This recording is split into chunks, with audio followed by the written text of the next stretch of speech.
Hey there you guys, it's Joe, and I'm here today to bring you some new spoilers for the Indines set of UFS that's being released within the next few weeks. Now we've been waiting for this set for quite some time, so these spoilers should be pretty exciting for you guys. Now the first spoiler I'm bringing you today is a card called Chainblade. Now Chainblade is a 3 difficulty 3 control attack, which is a good start already. It doesn't have a block, but it's a mid 4 speed 4 damage attack with a very strong effect. Characters that I would pick this for that are already existing are Mega Man. Both copies of Mega Man benefit from this attack greatly. It has the range keyword on it, as well as 2 others, and it has potential as a stun 2 reversal, because Mega Man 2 gives it stun 2, and it having 4 keywords on it means that he can boost the damage pretty heavy for a 3 difficulty attack. If you've taken damage, like say you blocked a throw or you partially blocked something, a reversal with this, and you've given it stun 2 as well, that's a massive disruption to your opponent. Mega Man 1 can give it plus 4 damage as well, just by it being ranged. And that's pretty hefty. If you've got them both stacked together, this attack is scary for 3 difficulty. Donovan and Bishamon also benefit from this card, because it has the relevant keywords to them being ranged or weapon and symbols that share with them. So that means that they have a much stronger poke attack, and a much needed reversal option that they just never had before. Being a reversal with a good symbol, it's also worth considering Jida for this card, although in him there's probably better options that you could take, but I haven't seen any good builds of Jida. Good symbol, not good, working. I've seen loads of good working versions of Jida. And, all of Fatal Fury actually get benefits from this card quite well, particularly Terry, as it's practically impossible to fail the attack, and if you've blocked a throw or something like that, it means that you can get around the fact that you have to partial block something because you'll benefit from it for you to then drop it down with Terry's effect and reverse them with something that's going to smack him in the face. Second card I'm going to spoil for you today is an attack called Rocket Press. Now Rocket Press features Cadenza, which is a character that's been pretty controversial. Some people think that he's busted, others think that he's not very good, and time will tell, who knows, but this attack is pretty solid. It's 4 difficulty, 2 check, no block, mid 0 for 5. Now hold on a second before you sit there and go, but it's 0 speed. Flat enhanced, your opponent discards a card. Now anyone who's ever played a card game ever will tell you that hand discard is exceptionally strong, especially when it's just attached to something. The first character that you're going to want to pick this with, it will be Satoshi 2. His ability to discard your opponent's hand down to 2 cards from any time, as long as he has momentum, is absurdly strong anyway. Off of the Void symbol, you get foundations like Silent Assassin, Year 2000X, cards that say your opponent discards a card. This card adds to that, and in combination means you can obliterate your opponent's hand in 1 card, and that's pretty savage. Though he's not the only character that can benefit from stuff like this. Caden 3 is a very underrated character. I've played him myself and I thought he was really good. Now he benefits from this because A, it's a slow attack that your opponent will probably try and block, and it's 5 damage, so his burn effect will always guarantee to go off.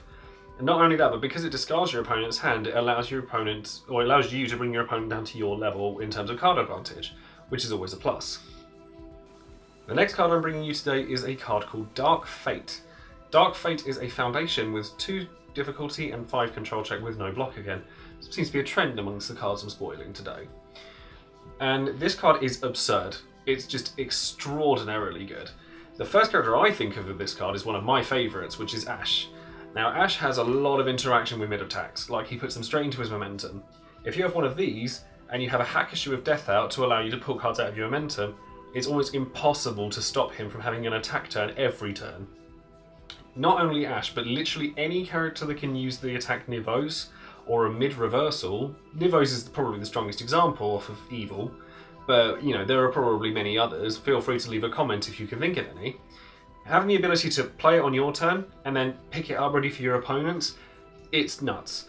And you lose nothing for doing it. You discard a card to get a card back. There's no loss of card advantage there. You can even turn it into a plus off of Chaos, or if you just fancy splashing the card in, by discarding Balance Fighter, which draws you a card after discarding it, just to plus off of recurring your attack.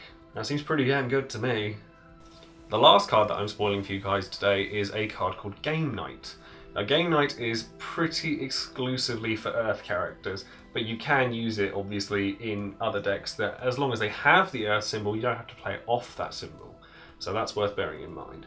Now, its ability is to seal off any one of your opponent's foundations, and it's unique, so it doesn't kind of build up too much heavy flow over time. It's just a very strong singularity, and we like that. It's kind of bringing back a sense of control that, you know, isn't hopeless like the first days of UFS 10 years ago when Yoga Mastery was ruining everything. God, I remember those days. It was awful. I sucked at the game back then. Still do.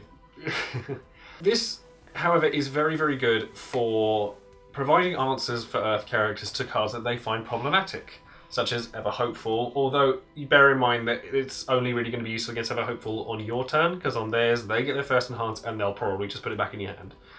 But not only that, but things like Out of Control Giant, Ophidiophobia, anything that stops you getting your onslaught going. Now, I'm seeing with this card and quite a few others that there are certain characters that are going to blossom as Earth control characters, such as Dimitri, who already shuts down a lot of your opponent's cards, and now he's got another toy to play with to shut down more. Andy, who can reduce damage to nothing and draw cards for the trouble, and he'll benefit from this simply by it being another control piece in his arsenal. Sasquatch, much in the same vein as Dimitri, albeit possibly not quite as strong. You'll expect to see more Earth control characters coming down within the next sort of few months once Indines is hit. And that's it for the spoilers I have for you guys today. Hopefully you guys have seen something that you like and something that you'll probably go out and play in the future with either characters from Indines or some of the characters that maybe I've highlighted and sort of brought attention to for you. If you like what you see here for UFS or any of the other stuff that I've been doing, then feel free to put a like on the video and subscribe to the channel if you haven't already. I know a lot of you UFS players know me pretty well by now, and it'd be really cool if you could share this around with some of the people you know so that they could get to know me too. Anyways, thanks for tuning in, and I'll see you guys later. Bye now.